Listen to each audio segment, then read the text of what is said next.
พี่น้องฤดูกาลหนานี้หมอลำค่ำผุนร่วมมิตรสิได้พ่อกับพระเอกนางเอกใหม่โอ้ยแบบยิ่งใหญ่อลังการพระเอกไหมไทยหนองบัวอาสิมาขึ้นเด้นางเอกบาสปัทมานันท์นางเอกบาสปัทมานันท์เป็นนางเอกในตำนานเคยเป็นนางเอกเก่าแต่ว่าจะกลับมาใหม่มีการพักยกไปช่วงหนึ่งสิกลับมาใหม่ในฤดูกาลหน้า68 69นี้รวมไปถึงนางเอกน้อยน้องเอิญอายุ16ปีกำลังเรียนอยู่ม .4 พะนะว่ามีศักดิ์เป็นหลานของพระเอกหนึ่งพลานชัยก็จะเข้ามาสู่วงคำผุนร่วมมิตรเหมือนกันพี่น้องเอ๋ยฤดูกาลหน้านี้ตั้งแต่วันที่10นี่ข้าเจ้ามารับเชิญน้องเอิญกะมาไม่ไทยน้องบัวกะมาบาทปัทมานั่นกะมาพี่น้องเอ๋ยโอ้ยมวนซื่นกันเป็นตาในขนาดรับเชิญซื่อๆเด้อัน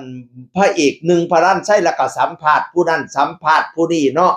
สัมภาษณ์พระเอกไม่ไทยน้องบัวว่าเป็นจังไดขึ้นเวทีใหญ่โอ้ยฟ้อนล่ำน้ำกันพี่น้องเอ่ยขึ้นเวทีน้ำกันใส่สูทเพชรยืนเฮี้ยงกันโอ้ยปั่นเทพบุตรครูเหลี่ยมยุบยับพระเอกใหญ่กับพระเอกน้อยกันยังมาพวกนั้นคนกันมาถามว่าใดอันถามพระเอกอันนึงว่าใดคือว่าสิมีพระเอกใหม่มาแทนที่แล้วบ่แม่นติโอ้ยมาข้าเจ้าก็อยู่น้ำกันข้าเจ้าก็เป็นพระเอกใหญ่พระเอกน้อยคือสิอยู่น้ำกันบ่ได้ตั้งแต่เสีย11ตัวก็ยังอยู่ซ่องเดียวกันได้นั่นเด้ซุมจะมาคิดยากจังกะดอกกะเดียจะจุบเบ้าให้ข้าเจ้าแตกสานาโมกันอยู่น้ำกันให้ฮักให้หอมกันพระเอกสมัยซุมื้อนี้โอ้ยเห็นบ่ระเบียบวัฒนศิลป์ข้าเจ้ายังแตกคุบหลายผู้หลายคนก็ยังอยู่น้ำกันได้อันนี้พระเอกไม่กับพระเอกอันนึงข้าเจ้ากันเล่นน้ำกันถ่ายรูปถ่ายคลิปน้ำกันออกมาให้เบิ่งเป็นตาฮักคือยังรอคือยังนี่ตัว พากันเสียรถเปียงเสียถึง2ผู้2คนรถเป็นหยังเว้าให้ข้าเจ้าฮักข้าเจ้าหอมกันอย่าสุเว้าให้ข้าเจ้าสร้างกันข่อยบ่ชอบคนสร้างกันข่อยชอบคนฮักกัน สามัคคีกันได้คือเอาข้าวเหนียวปั่นแกนอย่าได้แตกเพ่ม่างดังน้ำถือข้าวเหนียวให้เหย้าไว้คือศีลไส้ฟันให้ฟันปีนี้ปีหน้าจังค่อยหอมสันตัวเพิ่นว่าสามัคคีกันได้คือฝนแสนหาตกจากฟ้าไหลโหงใส่หนองฮักกันแพงกันแสดงน้ำกันเป็นพระเอกน้ำกัน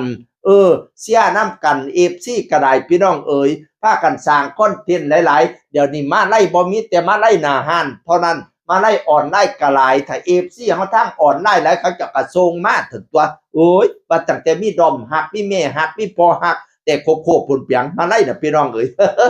ว่าแต่พากันสร้างคอนเทนต์หลายๆมีผู้ติดตามหลายๆมีฐานเสียงหลาย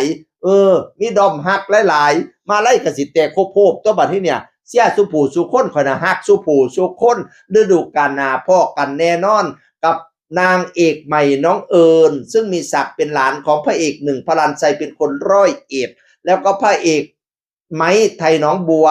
ไม่ไทยน้องบัวนี่กำลังสิออกซิงเกิลใหม่ดิเกี่ยวสาวหน้าห้านสงสัยสิตั้งใจเฮ็ดเพลงนี้เพื่อสิมาเปลี่ยนพระเอกมาหมอลำโดยตรงเกี่ยวสาวหน้าห้านผลงานการประพันธ์ของอาจารย์บิ๊กภูมิลินเลยนะไม่ใช่ธรรมดาเขียนเสร็จเรียบร้อยส่งงานให้น้องไม่เรียบร้อยแล้วจักหน่อยก็สิไปอัดไปออกซิงเกิลเฮาถ่าฟังถ่าเสียน้ำกันเปียงซิงเกิลใหม่ของไม้ไทยน้องบัวเกี่ยวสาวหน้าห้านสิมาร้องถึงหันหมอลำครับผุนรวมมิตรอีหล่ะพี่น้องเอ๋ยแล้วก็พ้อกันครับนางเอกในตำนานบาสปัทมวันในฤดูกาลหน้านี้แต่ตอนนี้ข้าเจ้าก็มาในฐานะรับเชิญพี่น้องเอ๋ย